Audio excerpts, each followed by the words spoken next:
যদি ন্যূনতম লজ্জা আমাদের থাকে, যদি আসলেই আমরা কিছু একটা চাই করতে, ইন্ডিয়ান প্রত্যেকটা প্রোডাক্ট কিনা বন্ধ করতে হবে। ভারতের বিপক্ষে এবার নতুন যুদ্ধ ঘোষণা করলেন সালমান মুক্তাদির। ভিউয়ার্স, বিস্তারিত জানতে হলে পুরো ভিডিওটিকে না টেনে শেষ পর্যন্ত দেখতে থাকুন। সম্প্রতি ভারত বাঁধ খুলে দেওয়ায় বাংলাদেশের ভয়াবহ অবস্থা, মানুষের জীবনযাপন হয়েছে ব্যাহত, অনেক মানুষ মারা গিয়েছে।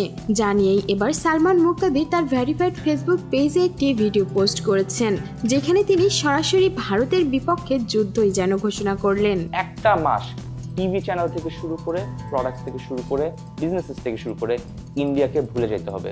তিনি সকল বাঙালি ভাই বোনদের উদ্দেশ্যে কিছু কথা বলেছেন। সেখানে তিনি বলেন, ভারতীয় সরকার ইচ্ছে করেই বাঁধ খুলে দিয়েছে 31 বছর পরে, কিন্তু কেন? তারা নিজের দেশের মানুষকে বাঁচানোর জন্য বাংলাদেশের মানুষদের বিপদে ঠেলে দিয়েছে।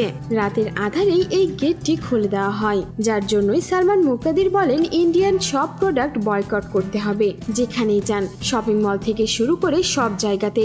সালমান মুক্তাদির সেখানে এটাও বলেন, আমাদের যদি ন্যূনতম লজ্জাবোধ থাকে, তাহলে 1 মাস অন্তত আমরা ইন্ডিয়ান কোনো প্রোডাক্টই ক্রয় করব না। এমনকি যত ইন্ডিয়ান অ্যাডভার্টাইজমেন্ট বাংলাদেশে চলে, আবার ইন্ডিয়ান যত চ্যানেল চলে, সবকিছুই বন্ধ রাখার আহ্বান জানিয়েছেন সালমান মুক্তাদির। তিনি এটাও বলেন যে ইন্ডিয়ান গভর্নমেন্ট এবং বাংলাদেশি মানুষের জানা উচিত যে আমরা কারো পুতুল নই। তিনি বলেন, কোনো বয়কট নয়, টিভি চ্যানেল থেকে শুরু করে বিজনেস এবং সকল প্রোডাক্ট, আমরা সব জায়গা থেকে ভুলে যাব ইন্ডিয়াকে, যাতে ইন্ডিয়াও বুঝতে পারে বাংলাদেশের মর্ম কোথায়। সো ভিউয়ার্স, এই ছিল আমাদের আজকের ভিডিওটি কেমন লাগলো, আর সালমান মুক্তাদিরের বলা কথা থেকে আপনি একমত, সেটা অবশ্যই জানিয়ে দিবেন আমাদের কমেন্ট বক্সে। আর বিনোদন জগতের এমনই লেটেস্ট আপডেট পেতে আমাদের চ্যানেলটিকে সাবস্ক্রাইব করে আমাদের সঙ্গেই থাকুন। ধন্যবাদ।